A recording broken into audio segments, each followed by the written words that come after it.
मुझे नहीं लगता। देखिए, चिराग पासवान और जीतन राम मांझी दोनों सिर्फ दलित कार्ड खेलते हैं। आम दलितों से उनको कोई मतलब नहीं है। चिराग पासवान की पार्टी भी जो है वो एक तरह से प्राइवेट लिमिटेड है। ये नहीं कि भाजपा वाला हाल नहीं है कि मस्जिद के नीचे शिवलिंग खोजते चलो। जीतन राम मांझी और ये जो है चिराग पासवान, ये दोनों अम्बेडकर के आदर्शों से मतलब विमुख हो गए हैं, अलग हो गए हैं, और इन दोनों ने कुर्सी के लिए, सत्ता के लिए अपना ईमान बेच दिया। नमस्कार, आप देख रहे हैं बिहार डे लाइव। मैं निखिल। देखिए, अभी तक आपने तो ये सुना होगा कि गरीबों का नेता कौन, गरीबों का मसीहा कौन। तमाम जो पार्टियां हैं वो बताती है कि हम दलित पिछड़ों के लिए काम करते हैं।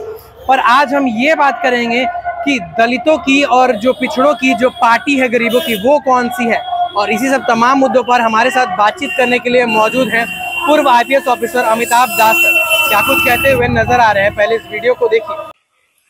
कल की भाकपा माले की एक रैली निकाली गई थी जिसमें काफी सारे हजारों हजार की भीड़ में पहुंचे और कई मुद्दे निकले हैं। आपको क्या लगता है कि बिहार की जो राजनीति है भाकपा माले की तरफ से करवट लेगी और भाकपा माले बिहार में मजबूत होंगे? देखिए, दर्शकों को पता है कि भाकपा माले जो है भारतीय कम्युनिस्ट पार्टी, मार्क्सवादी लेनिनवादी, ये बिहार की सबसे मजबूत कम्युनिस्ट पार्टी है, वाम पार्टी है और महागठबंधन का एक हिस्सा है। और कल गांधी मैदान में इसकी रैली हुई थी, बदलो बिहार महाजुटान।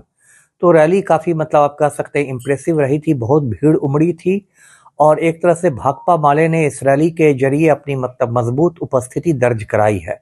वैसे 2020 के चुनाव में भी भाकपा माले को अच्छी सफलता मिली थी। मुझे लगता है 12-13 के आसपास उसके विधायक हैं। और जो अभी लोकसभा चुनाव पिछले साल हुए थे उसमें भी 2 सीटें भाकपा माले ने जीती थी। काराकाट से राजा राम सिंह जीते थे और आरा से सुदामा प्रसाद जीते थे। तो भाकपा माले का अपना एक कैडर वोट बैंक है, उसका एक कैडर है। और सबसे बड़ी पार्टी, उसके साथ अच्छी बात है कि वो जमीनी मुद्दों पर लड़ने वाली पार्टी है, जो मतलब एकदम बिल्कुल आम आदमी के मुद्दे हैं, उसके रोजी रोटी से जुड़ा हुआ मुद्दा, उसके मतलब शिक्षा से जुड़ा हुआ मुद्दा, रोजगार से जुड़ा हुआ मुद्दा, जो आम आदमी का मुद्दा है, उस मुद्दों पर वो लड़ती है। अब ये नहीं कि भाजपा वाला हाल नहीं है कि मस्जिद के नीचे शिवलिंग खोजते चलो, वो नहीं है। तो इस वजह से भाकपा माले का एक मजबूत जनाधार है और वो मतलब निरंतर वो मजबूत होती जा रही है बिहार में। जी, दलितों का जिस तरह से कहा जाता है कि पार्टी चिराग पासवान और मांझी जी हैं, तो आपको लगता है कि वो वास्तविक में दलितों का पार्टी है? मुझे नहीं लगता। देखिए, चिराग पासवान और जीतन राम मांझी दोनों सिर्फ दलित कार्ड खेलते हैं। आम दलितों से उनको कोई मतलब नहीं है। चिराग पासवान की पार्टी भी जो है वो एक तरह से प्राइवेट लिमिटेड है और मांझी की पार्टी भी प्राइवेट लिमिटेड है। मतलब ये लोग अपने परिवार के आगे नहीं देख पाते। और ये बात जैसे चिराग पासवान को लीजिए तो उनके पिता रामविलास पासवान के जमाने से ही है कि एक रामविलास पासवान थे, तो एक उनके भाई पशुपति कुमार पारस थे, तो एक रामचंद्र पासवान थे, तो एक बेटे चिराग थे, तो एक भतीजा प्रिंस था। पूरा प्राइवेट लिमिटेड था।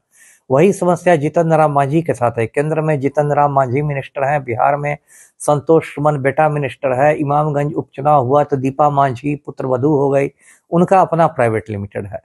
तो दोनों सिर्फ, और सबसे बड़ी बात है दोनों भाजपा के सहयोगी हैं, तो दोनों मनुवादियों की गोद में बैठ गए हैं। और भाजपा सभी जानते हैं मनुवादियों की पार्टी है। भाजपा का बस चले तो अंबेडकर का संविधान खत्म करके मनुस्मृति लागू कर दे।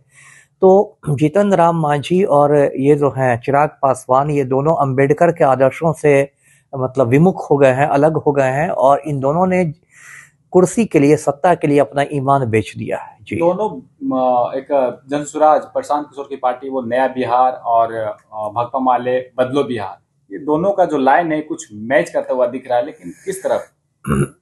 देखिए, भाकपा माले बहुत पुरानी पार्टी है और उसका एक अपना कैडर वोट बैंक है, कैडर वाली पार्टी है। और जन स्वराज से आप उसकी ऐसी तुलना नहीं कर सकते। जन स्वराज तो भी मतलब मुश्किल से कुछ महीने पहले, 4-5 महीने पहले बनी हुई पार्टी है और अभी जन स्वराज से पता नहीं चला। हालांकि जन स्वराज भी ये दिखाने की कोशिश करती है कि हम भी दलितों की बात करते हैं। जैसे कि जो पहला अध्यक्ष जन स्वराज ने बनाया वो मनोज भारती नाम के एक दलित सज्जन को बनाया है। या अब नया एक आया है कि जो जन स्वराज का लोगो होगा उसमें गांधी के साथ अंबेडकर की भी तस्वीर रहेगी। तो कहीं ना कहीं जन स्वराज पार्टी भी यह संदेश देने की कोशिश कर रही है कि प्रशांत किशोर पांडे सिर्फ ब्राह्मणों की बात नहीं सोचेंगे। लेकिन भाकपा माले का ज्यादा पुराना इतिहास है गरीबों के लिए लड़ने का और कैडर वाली पार्टी है, तो दलितों को अभी ज्यादा उम्मीद भाकपा माले से है। जी, तो आपने देखा और सुना कि क्या कुछ कहते हुए नजर आ रहे थे उनका कहना है कि जो भाकपा माले है वो गरीबों की पार्टी है, यानी गरीबों के बारे में सोचती है वो पार्टी। और साथ ही साथ उनका ये भी कहना है कि ये जो पार्टी है ये पार्टी पुरानी पार्टी है और ये गरीबों के विकास के लिए लगातार काम करते हुए आई है। और साथ ही साथ उनका ये भी कहना है कि जिस तरीके से जो भी पार्टियां हैं और वो क्रेडिट लेने का काम करती हैं उससे थोड़ी हटकर है भाकपा माले की पार्टी। पर 2025 में क्या रणनीति रहेगी ये देखने वाली बात होगी। पर तब तक के लिए जुड़े रहे हमारे साथ, देखते रहे बिहार डेली लाइव। धन्यवाद।